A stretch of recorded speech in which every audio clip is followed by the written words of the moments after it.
Welcome to Sober.Coffee, a weekly coffee chat sharing experience, strength, and hope for anyone on the sober road to recovery. You can download Sober.Coffee weekly on all podcast platforms and check us out on Instagram at Sober.Coffee Podcast and on Twitter at Sober.Coffee Pod. To learn more about us and to help support these sessions, visit online at Sober.Coffee. Here are your hosts, two guys on their own path to recovery, Mike and Glenn. Let's join them at the coffee shop. We got all kinds of stuff going on here. Oh my gosh, selfies. we have no idea Elizabeth just texted me a little good morning post, and good morning. It says, "May your Saturday be filled with laughter, relaxation, and good vibes." Check. Check. So I just sent her a selfie of you and I at the coffee shop, and then an empty chair. And the funny thing is, I love it. Well, no, that was an accident, but now tell her to get her ass in here. I know, right? Right. Hey, tell our listeners to get their ass in here. That's right, man. Get your asses in here. If you want to come on the coffee shop and be a guest, we'd love to have you. So I feel bad. What happened? So I'm out there with social media. First of all, I'm a moron, right? I mean, I'm not a techno guy. I mean, I know how to turn the power on. And it was funny. We had these baseball cards at work, right? Yeah. A picture on it, and your top three attributes, right? Like if you want this done, you call me. Mm-hmm, okay. And then we have three things on the bottom, like don't ever call me for these three, right? So one is Excel spreadsheets. Okay. I'm like, I know. Don't ever ask me to formulate, change a cell, do anything in Excel. Okay. What I can do is I can read it. I can put a strategy and plan in place to deliver results. Right. And so I laugh at people that, in these meetings, they're like, "Hey, Glenn, can you change that formula list?" I'm like, haven't you read my baseball card? Right. So where'd you get the baseball card idea? That's kind of unique. All right. So, God, man, there's a book. There's an author that a book. I'll think of it. Okay. And it's a business book, and he put it out there and there. Okay. So it's a good idea, though. Yeah, I think from a culture standpoint, it says, it combines accountability and reality, right? Hey, here are three things that I'm accountable for, that I am contributing to this team or to this world, and you know what? I'm also a real person. I can't do everything. Right. Don't expect me to do everything. Don't expect me to, program a scorecard. I can't do it. But I can do a couple things, right? And you can rely on me for those things. Yeah. You know what you've done big in the last year? Your weight loss. Yeah, I have. Not 6 months. I mean, I know this is not getskinny.coffeeshop.com, but I mean, congratulations. I mean, it's been a lot of work. I mean, it's not easy. So it's funny. I started feeling about my weight, and I've got an app. Of course, I got an app for everything, right? Did you write the app? No. Okay. So, but it says I had a high of 272. Mm-hmm. This is in the last year, 272, and a low of 205. Wow. And I'm 207 this morning. Oh, you pudgy little. I know. I had some Oreos. Hey, that's exactly who it is, Brian. Principles, Ray Diallo. See, Brian, by the way, Audio Hive, great place if you're thinking about a podcast. They don't sponsor us, but he puts up with us. That's exactly who it is, Brian. Brian's a genius. Yeah, he is. We were just laughing. I mean, I don't know what this episode's about, but it's probably nothing. But we were just joking. Like we used to have to bring our own chairs. I think you said, right? Yeah, right. And now the studio's got all kinds of stuff. 3 times this original size. Yeah, 3 or 4. It's got all these different pods. You can sit in the couch. You can sit in the chair. You can sit with lights all over the place. You sit at the conference table. We do the coffee table. Yeah, we do the coffee shop. Yeah, He has a coffee shop built in here with a barista. That's right. It's amazing, man. Just amazing. Oh, it's funny. This girl I know, real big businesswoman. She's awesome, and she's going to start this podcast. Hey, Brian, did you ever connect with her? I did, and then she said she needed to reschedule, and we haven't rescheduled. Okay, yet. yeah, because she's traveling all over the place. Yeah. But she wants to do it herself. I'm like, why would you do that? Right. Like why? You got so much going on. Why would you take another challenge? Just go to the expert. Yeah, I mean, so that's why we go to Brian. What are you going to build a spreadsheet? That's why. Right. Don't learn to build a spreadsheet. No. Find someone who can. That's right. But how does that make you feel? Back on weight loss. How does it make you feel? All right. So I'll tell you exactly how it made me felt. Because if I could interject, our path to sobriety went through a spiritual intersection, right? Where something transpired that changed this. All right, are we going to get real here? Yeah, we're getting real. Right, okay. But your weight loss, I mean, that's not putting your hand in the bag of chips. That's not grabbing the third donut. I mean, there is, with alcohol, you just don't take the first sip of alcohol. That's easy. It's one category. It's one thing. And that's our job, is to not do that. But how does that translate over into, because chips are everywhere? All right. So, booze is everywhere. Yeah, okay, good point. Booze I have booze in my house. Mm-hmm.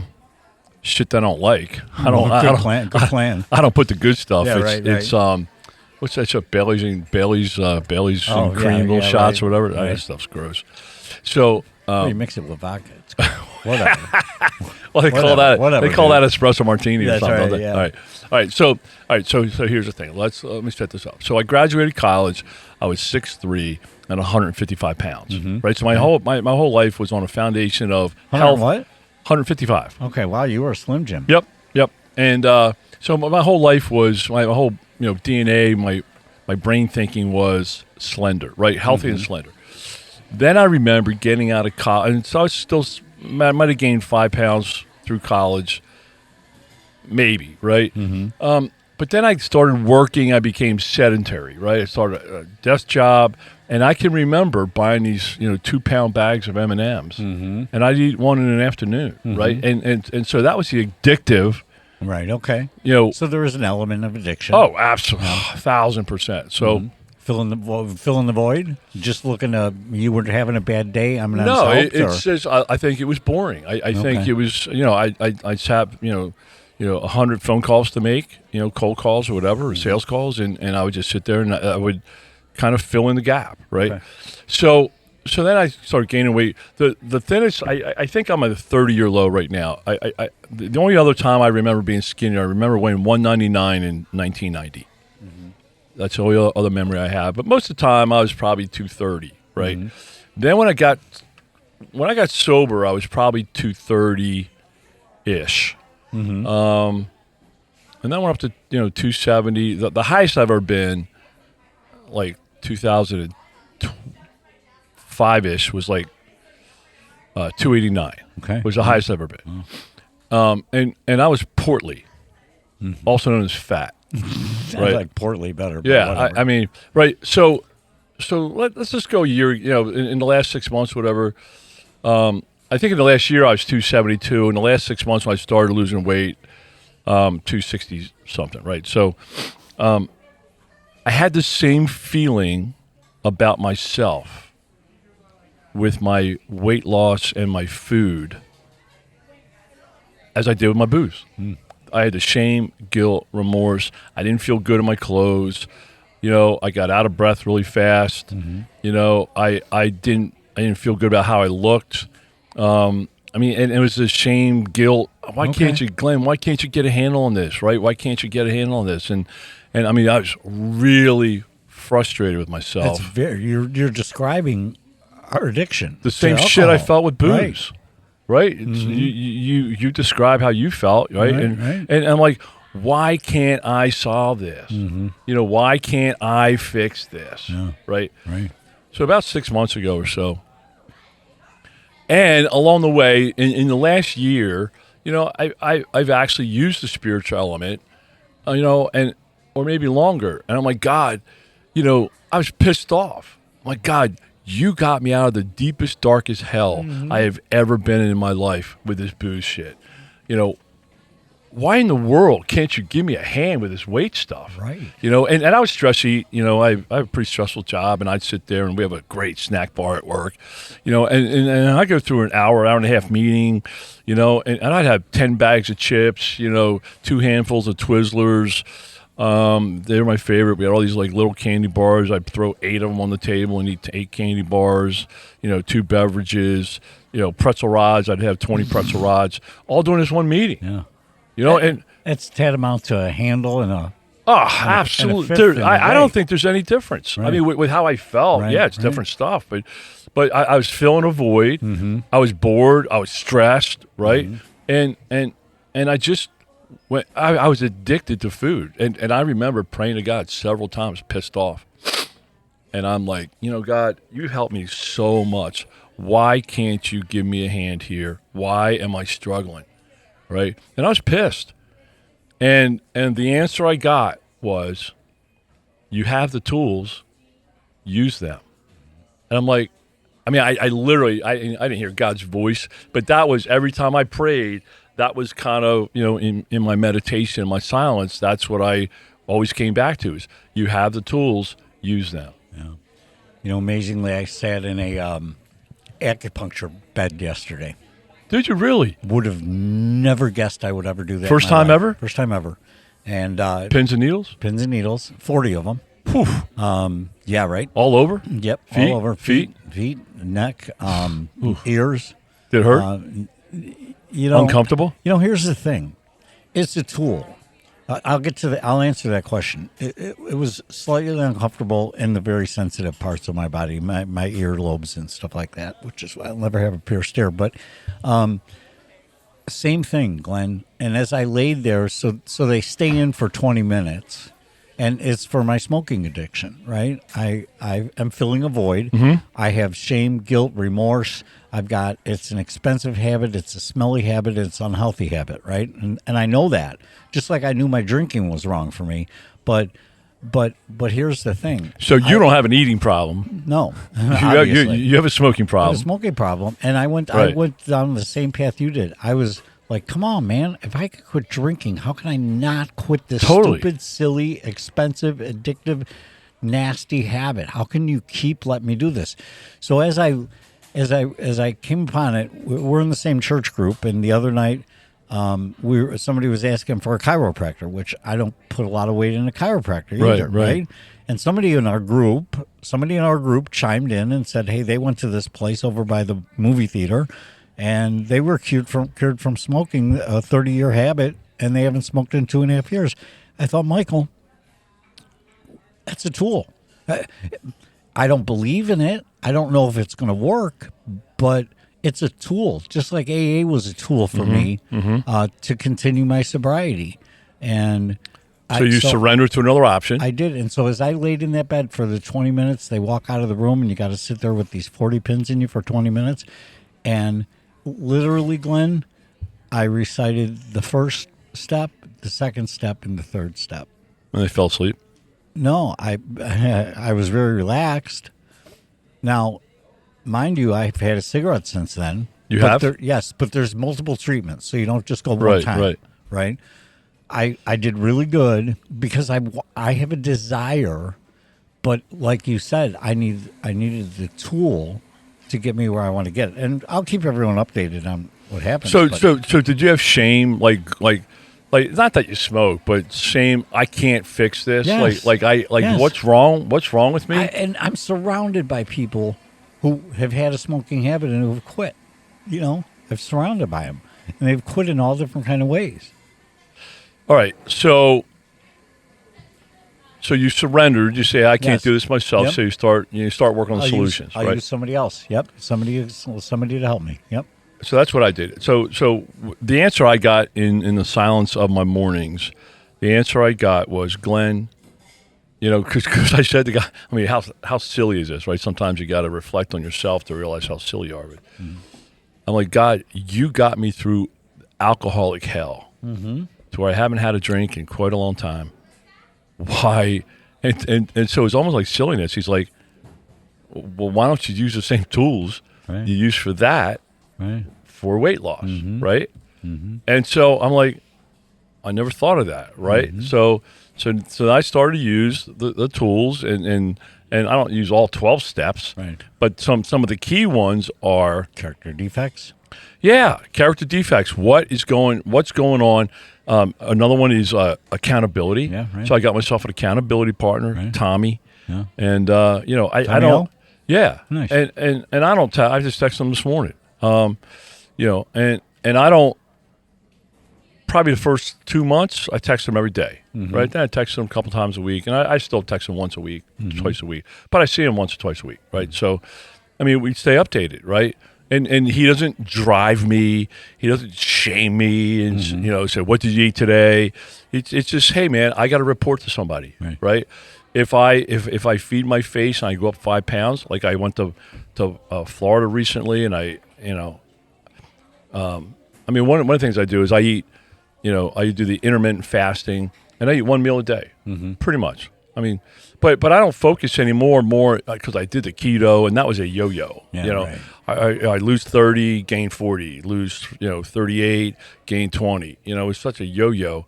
So now I'm like, and my wife got me started on this. She says, "Hey, I eat 1 meal a day, and I'm really focused on what I eat. I eat healthy, and so I started doing that, and then during those times where I was tempted, and it was only tough for 60 days, right? It was really tough because I was at work and all those snacks and little bags of popcorn. And so what I started was, instead of eating 10, I'll eat 1, right? So I try to focus on 1,200 calories. Okay. And so I'm like, okay, this is 100 of the 1,200, right? So that kind of helped me.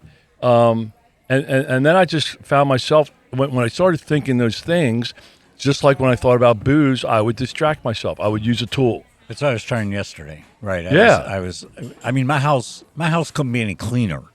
Really. I mean, you could eat off my toilet right now. But you were cleaning? Because I was cleaning. Because, that's awesome. Because then I wasn't smoking. Right. But here's the funny thing. Do you feel proud of what you've done? So I was thinking about that on the way over, and I know it's so funny because I know cognitively what I have accomplished. The drinking thing, I know what it takes to be, 80 plus hospitalizations and detoxes and rehabs and losing everybody in your life to from that to attracting people in your life and being of service and value to other people. And right. So I realized what a year sober, 2 year, 3 years sober, that's a major win when I couldn't get 20 minutes sober, right? I couldn't go 20 minutes without a drink. And but yet I don't feel the ego that I felt 10, 15, 20 years ago that drove my life. So you wanted people to be proud of you 10, 15 years ago when you were still out there actively in an alcoholic addiction. You said that your weight was, you had some heavy periods back then. But what you're saying is you were looking for the attaboys. I think today I need less attaboys. Yeah. I just think I do. I just think I know what's right. I don't need affirmation from people. I don't try to please. I just try to be the best that I can be. Yeah. And I think that's a big win. And I think when you do that, you don't have ego, you have confidence. Right? And so one of the things I do, first of all, I thank my God, who I call Dude, because he yet again had an answer. And it wasn't like we know somebody's like, oh, first night in rehab, I kneeled by my bed and I was healed. Well, that's what I was hoping for from yesterday. I was hoping that I'd walk out of there and better. I lasted 6 hours and I was so good. And then I finally said, all right, you're just doing it. So almost like you're one bag of chips. But the differentiator between my hard stop with alcohol and this is that there was no weaning down for me with my alcohol. I mean, I needed a detox. Right. All right. So question. How many, last week, how many smokes did you smoke? Right. Compared to yesterday. No, how many smokes did you smoke last week? Probably a pack and a quarter a day. Okay. So you had 10 packs last week. Right. Yep. Roughly. Yep, right? Yep. Okay. Now, and so how many smokes have you had this morning? A few. 3, maybe. 3 cigs? Yeah. All right. And there's 20 in a pack, right? Yeah. Okay. So can you go from 10 packs to 5 packs? Yes, I think I can. I don't think that's insurmountable goal. I don't think it's an. For week one, I tried for week one. Well, that's what you are trying. You went to your. I don't think acupuncture is a miracle cure. I don't know. I don't think either. I think there's got to be some element of resolve internally. Like you're buying into a solution. Right. And I told her, you do your part. You poke me with the needles. I'll do my part. And I was really good yesterday because I think abstinence is the answer. Now for you can't stop eating food. But for me, I can stop smoking cigarettes and still survive. Yeah, but so what I did is, and so I guess if you went from 10 packs a week to 2, right, that'd be good. That'd be a victory, right? I mean, but not a grand slam. It'd be a good solid single. Well, and there's nothing wrong with a single, mm-hmm. at least in the immediate term, mm-hmm. right? At least you're not pouring more gas on the fire, right. But. It's just like with food. I mean, when I was in Florida, I ate crap. I ate ice cream. I ate a chocolate chip cookie. Please do me a favor. Don't ever call ice cream crap again because that stuff is gold. Well, it is pretty healthy. That it's milk and sure and fruit. Sure, right? Sure. But I mean, it's funny because now when I eat that, first of all, I'm fine eating it. Like I don't beat myself up. Just like I don't think you should beat yourself up because you have a cigarette. Mm-hmm. I picked a path. Am I going to get control of this, right? Or am I not? But see, the weird thing is now, and I rarely have had this in my entire life. I can actually eat one cookie. Mm-hmm. Like last night, I had 2 ice cream bars. Mm-hmm. Just popsicles. Just popsicles, and there were 40 of them in the freezer. Right, sure. Now, I have in my day, maybe I didn't eat 40, but you could put a dent in that. I've eaten 12 ice cream sandwiches in one sitting. Right. I've eaten 20 ice cream sandwiches in one sitting. Uh-huh. I have. Yeah. And it's funny because I had 2, and literally I was almost done. I was halfway through the second one, and I didn't finish eating. I'm like, eh. So do you have? So the brain changes. So do you feel proud of what you've done, or when people say, "Glenn, you look great"? Is your instinct to blot out, hey, man, I did step 2. I realized there was a power greater than myself that was going to restore me to sanity. I do not feel proud. Okay. I recognize the accomplishment. I don't take proud. And I guess maybe with the booze, right? When people talk about booze or people talk about work success, right? I'm weird today about it. Yes. Like when you called me out, right? And you're like, Glenn, why don't you announce your 8-year anniversary? Mm-hmm. I'm like, because I don't want the accolades. That's not what it's about, right? Right. Now, I'll tell you what, I remember years ago, this is not the first year I got sober this time. This is the year I got sober in prior. I put out a fucking press release. Yeah. I mean, I was literally on the Wall Street Journal front page. Not really, but I mean, I was so ego. I mean, I went around to all my therapists and rehab places and IOP places. Right. And I actually said, I mean, this is the extent. I actually said, hey, I'm a year sober. Do you want me to come and tell people how to do it? Mm-hmm. And how'd that work out? Well, a couple of them actually laughed at me. Sure. And I'm like, yeah, but I've got the solution. Why? I can encourage the next person. My sponsor, Pete, I wanted to go work for my rehab. That's what I wanted to do. Yeah, a lot of people do that. I wanted to go work for the rehab and go be a community ambassador or whatever. I would do whatever. And he said... And Pete was great. He said, yeah, that's a great idea. Let's talk about that next year. It's awesome. That's when I would have that's a grandiose. wisdom. Yeah, when I would have a grandiose decision in my life. Yeah. But I literally did that, and now I got a year sober, and I with the real time this time, and I didn't. I got a year sober. I don't want anybody to know. Like I got an anniversary coming up. And somebody, pretty wise in the program, meaning you, said, Glenn, I think you should announce it, not for yourself, but for others. Yeah, the next right? guy. Well, and I think that this morning session, hopefully somebody who's struggling with vaping or weed or cigarettes or Oreos or ice cream bars, can maybe take their takeaway, I hope, is the steps to the formula of the program works, right? The spiritual aspect of the program works if you work it. If I held on to my addiction, which I have, nothing changes. I'm still sitting at 10 packs a week. Yeah, I think I don't know. It's so funny driving over here. I'm like, why don't I feel like I know it's a win? Yeah. I mean, you look fantastic. I had to go out and buy all new clothes and new suits. Maybe that's why you look good. You know, I did. I mean, but you know, when I was fat, nothing. I didn't think anything looked good on me. Yeah, right. Right? I didn't care. I mean, dude, I went from a 54 suit jacket, and I just got a couple new suits, 46. Dude, we could swap suit jackets. I went from, dude, you're 105 pounds. I went from, I have a 4.6 suit jacket. 4.6. That's funny. I went from 46 waist to 36 waist. Wow. I mean, I have a picture. I mean, I have a picture of before picture. It is absolutely disgusting. It is disgusting porn. You know, I have a before picture of me in the hospital from ICU, and I was my eyes were open, but I was out of it. But your soul was dark. Oh man, I had tubes, wires, everything. Yeah, that's. Do you remember any of that? I really don't. Nope. Yeah. Nope. They had you on. Yeah. Ativan or something. Something. Yeah. All right, buddy. So, man, you know, it's all about using the tools, you know, and right, but it's just funny because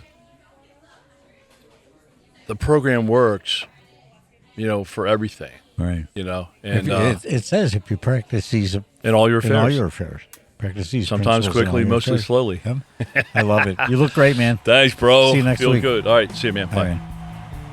Thanks for joining us for today's coffee chat. To contact the show, email us at podcast@Sober.Coffee. If you need immediate help, the AA hotline is 800-839-1686. The National Suicide Prevention Hotline is 800-273-8255. Remember, Mike and Glenn are sharing their own journey on the path to recovery. Any suggestions, medical or otherwise, are their own experiences and should not be viewed as professional advice. See you next week, and remember, there is a solution.